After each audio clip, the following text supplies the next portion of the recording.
London, 1755. A friend knocks on the door of the most famous preacher in England.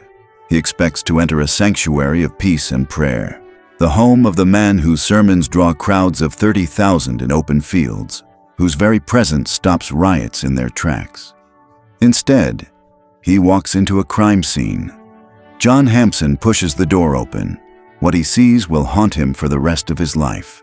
There on the floor lies John Wesley, spiritual giant, founder of Methodism, the man who is saving England from revolution.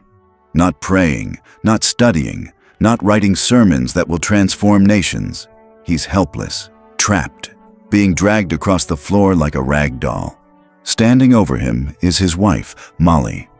Her face is twisted with uncontrollable rage.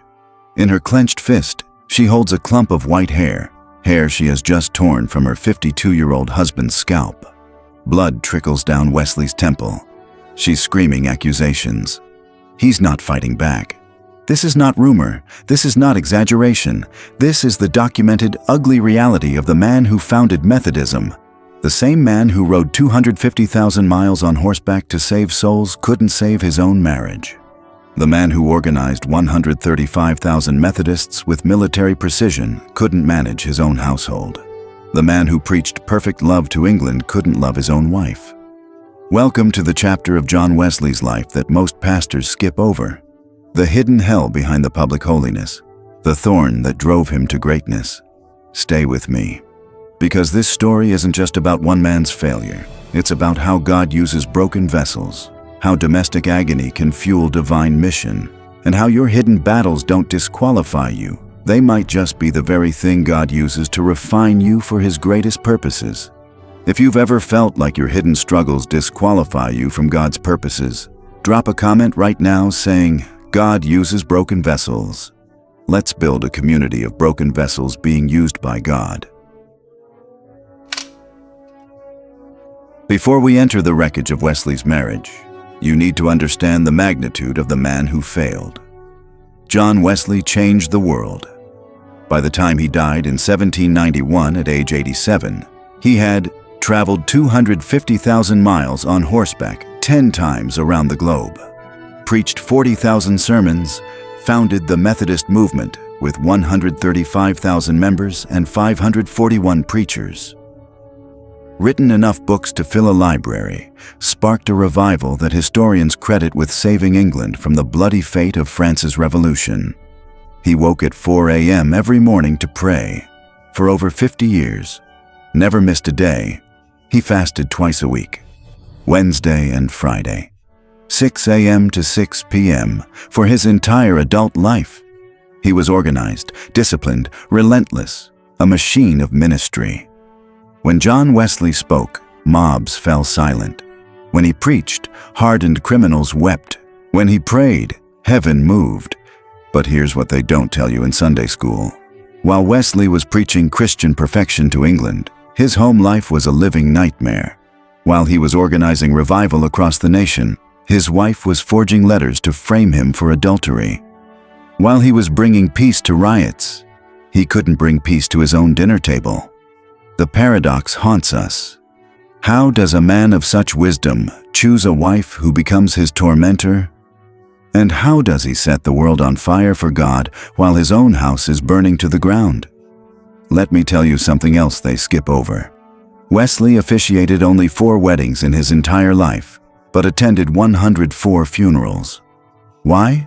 Because to him, funerals were better than marriages. He had preached celibacy for 30 years, arguing that marriage was a distraction from serving God. He had convinced himself that the single life was superior. He had sworn never to marry. Until at age 48, in a moment of weakness, he made the worst decision of his life.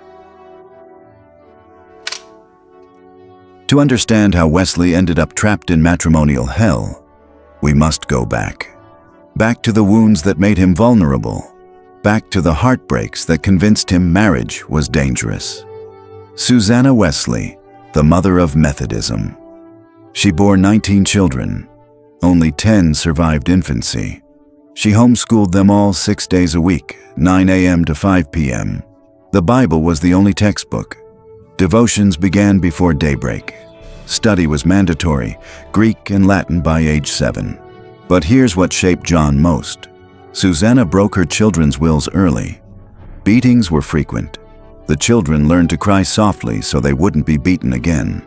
When John and Charles asked permission to sail to America as missionaries, knowing they might never return, Susanna's response was immediate. "Go. Even if I never see you again, you must serve God." This was the model of Christian sacrifice burned into John Wesley's soul. Total devotion, no compromise. God above everything, including family, including comfort, including love. What woman could possibly measure up to Susanna Wesley? 1736, Savannah, Georgia. John Wesley is 33 years old, rigid, idealistic, utterly convinced of his righteousness. He's there to convert the Native Americans. Then he meets Sophie Hopke. She's 18, beautiful, devout. He doesn't just like her. He falls deeply, desperately in love. They tutor together, French, theology. They take long walks through the Georgia swamps. Everyone in the colony expects a wedding. Sophie expects a proposal, but Wesley freezes. He's paralyzed by a strange spiritual anxiety. He believes loving a woman will distract him from loving God. So instead of making a decision like a man, he does something bizarre. He casts lots. Think about that. The great John Wesley, unable to make a simple decision about marriage, writes 3 options on slips of paper and draws one from a bowl like it's a divine lottery. Marry. Think not of it this year. Think of it no more. With trembling hands, he draws, think of it no more. Devastated but obedient, he suddenly grows cold toward Sophie, stops visiting, offers no explanation. Confused and hurt, Sophie doesn't wait around. Within days, she accepts a proposal from William Williamson and marries him. When Wesley finds out, his holy detachment shatters. He's consumed by jealousy, but instead of admitting his heartbreak, he spiritualizes it. He scrutinizes Sophie's behavior, claiming she's not living up to church standards. Then comes the explosion. Months later, Wesley publicly denies Sophie communion in front of the entire church. It's spiritual vengeance disguised as holy discipline. The colony erupts in outrage. Sophie's uncle, the chief magistrate, issues a warrant for Wesley's arrest. In December 1737, under cover of darkness, John Wesley flees Georgia like a fugitive. He writes in his journal, "I went to America to convert the Indians, but oh, who shall convert me?" He returns to London determined never to let a woman hurt him again. He writes an essay, Thoughts on a Single Life, arguing that marriage is a hindrance to ministry. He keeps this vow for 14 years, that is, until 1749. He falls deeply in love with Grace Murray, a Methodist widow who travels with him for months, understands his calling, and seems perfectly suited to be his partner in ministry. But his brother Charles, horrified at the prospect of John marrying a woman of lower social standing, manipulates events until Grace marries another Methodist preacher instead. Wesley is devastated. Just 2 years later, still reeling from losing Grace, he makes his fatal mistake. 1751, London. Wesley is 48 years old. He's built the Methodist movement. He's the most famous man in England. He's kept his vow of celibacy. Then he slips on ice. Literally. He falls, twists his ankle, confined to bed rest in a merchant's home. The nurse caring for him? A widow named Molly Vazeille. She's kind, attentive, wealthy. And in his moment of physical weakness, Wesley lets his guard down. He forgets the lessons of Georgia. He forgets his vow. And in a rush that shocks his brother Charles, he asks Molly to marry him. Charles is filled with dread. He warns John. He pleads with him. But John won't listen. He thinks he's marrying a nurse who will care for him in old age. He has no idea he's just invited a dragon into his home. For the first few years, it actually worked. Sort of.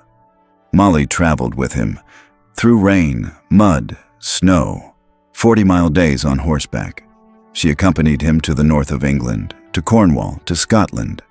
In April 1752, just over a year into the marriage, Wesley wrote optimistically, "My wife is at least as well as when we left London. The more she travels, the better she bears it." But by November 1752, the cracks appeared. The comfort-loving merchant's widow was done with dirt roads and dangerous mobs. And staying home was worse, because that's when the monster inside her mind woke up: pathological jealousy. John Wesley is a spiritual father to thousands. He receives hundreds of letters from women seeking spiritual counsel, questions about prayer, temptation, marriage struggles. To Wesley, these are sisters in Christ. To Molly, they are rivals. She begins intercepting his mail, breaking the seals, reading private correspondence, twisting innocent spiritual advice into evidence of sordid affairs.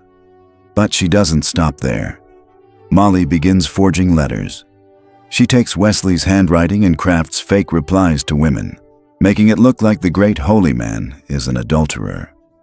She then takes these forged letters and hands them to Wesley's greatest enemies, the newspapers, the critics. "Here is the real man you admire," she says. It's a campaign of destruction from the inside out.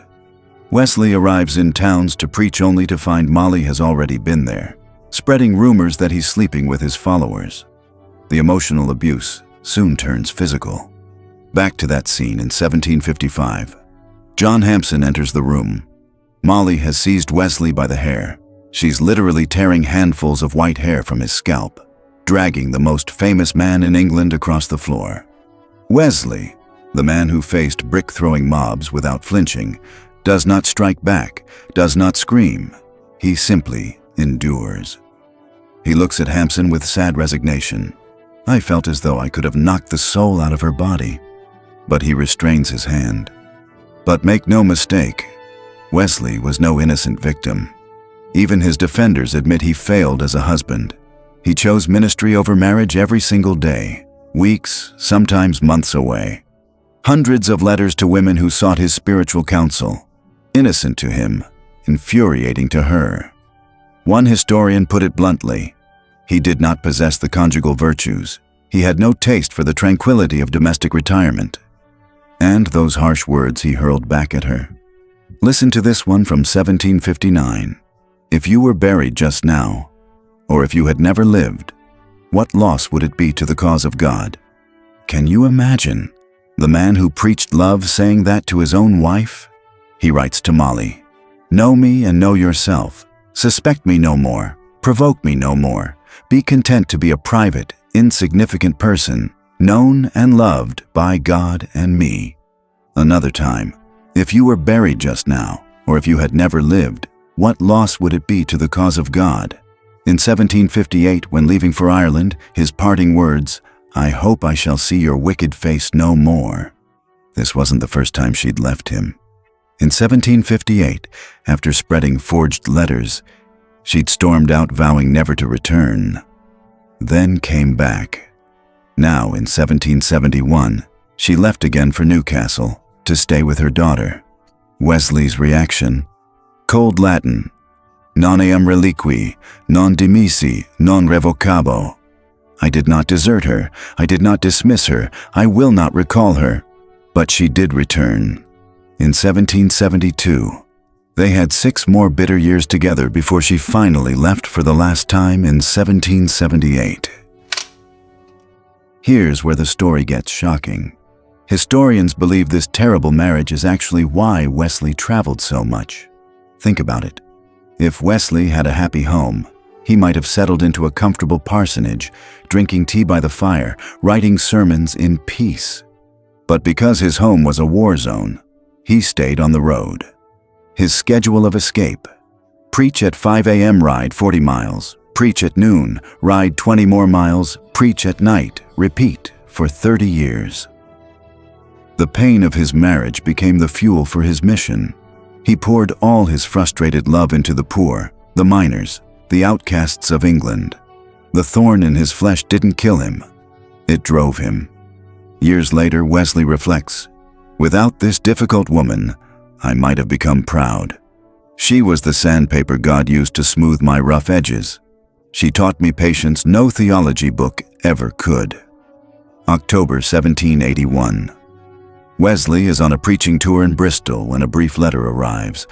Molly is dead. October 8th. Already buried at Camberwell. He wasn't informed of her sickness, not called to her deathbed, not told about the funeral until the earth covered her coffin. No tearful goodbye, no final reconciliation. Wesley's reaction. He writes a simple journal entry stating the fact. No eulogy, no emotion. She left her money, reduced from £10,000 to £5,000, to her son Noah. To Mr. Wesley, the man she'd married 30 years earlier, she left one thing, a ring, just a ring. Nothing more. He's 78 years old. He's spent 30 years in a furnace of domestic abuse. He's finally free. But as he looks back on the wreckage, he realizes something profound. He failed as a husband. There's no sugarcoating that. But because he refused to let that failure define him, he succeeded as a prophet. 10 years later, March 1791, Wesley lies on his deathbed at 87. He doesn't die a bitter old man. He dies surrounded by his spiritual family. His final words, "The best of all is God is with us." He left no biological children, no grieving widow, but he left 135,000 Methodists, 541 preachers, and a movement that would grow to 80 million people worldwide. Let me speak directly to you watching this. Maybe you're in a difficult marriage. Maybe you're facing a family crisis nobody knows about. Maybe you feel like a failure when you close your front door. Here's what John Wesley's story teaches us. Wesley himself gave counsel. In which state can I be most holy and do the most good, married or single? His fatal mistake, marrying someone fundamentally incompatible with his calling. Before you marry, ask, can this person embrace the sacrifices of ministry? Are they secure enough to handle your relationships with others? Do they have their own walk with God, or are they dependent on yours? Wesley ignored his brother's warnings. He married in haste.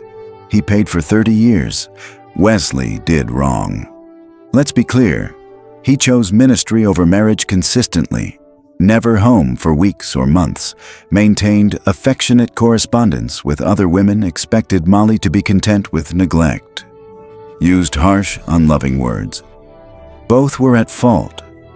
But here's the lesson. Marriage requires presence, not just provision. Your spouse is not just another ministry to manage. Scripture is clear. An elder must manage his own household well. 1 Timothy 3:4-5. You can lose your ministry and keep your marriage, but you cannot lose your marriage and keep your ministry. God doesn't need your life to be perfect to use you. Wesley preached perfect love, but couldn't love his wife. He organized thousands, but couldn't manage his home. He saved a nation's soul, but lost his own marriage. Yet God still used him mightily. Paul had his thorn, 2 Corinthians 12:7-10. Wesley had his marriage. You have something too. And here's the promise. If God could use John Wesley despite 30 years of domestic hell, if God could transform his private agony into public anointing, if God could take abuse and turn it into character refinement, He can certainly use you. Your scars teach as much as your sermons. Your hidden battles don't disqualify you from God's service. The best of all is, God is with us. John Wesley's marriage was hell, but it became the furnace that refined him for his greatest work. Sometimes God doesn't remove the thorn. He uses it to drive us deeper into our calling and closer to His heart. Comment below with, God uses broken vessels. If this story encouraged you to keep going despite your own hidden battles, don't forget to hit that notification bell. Like and subscribe to Cloud of Witnesses for more life-changing stories of faith that will equip you to boldly fulfill the call of God in your life. This week, identify one person in your life who might be secretly struggling behind their public success. a pastor, leader, or friend, and reach out with genuine encouragement. Send a message, make a call, or write a note letting them know you're praying for them. They need to know they're not alone in their battles. But here's what we didn't tell you about John Wesley's story, the man who gave Methodism its voice. While John rode 250,000 miles preaching, who was writing the 6,000+ hymns that actually changed hearts? How did Charles Wesley, the sensitive, poetic, musical brother, shape Christianity more than the famous preacher? What happens when God takes a man's gift for words and turns it into worship that outlasts centuries? Check out this next video to discover how Charles Wesley's 6,000 hymns became the soundtrack of revival. Learn why "Hark, the Herald Angels Sing" and "Oh, for a Thousand Tongues" still move millions, and understand how your hidden gift might have greater eternal impact than any platform.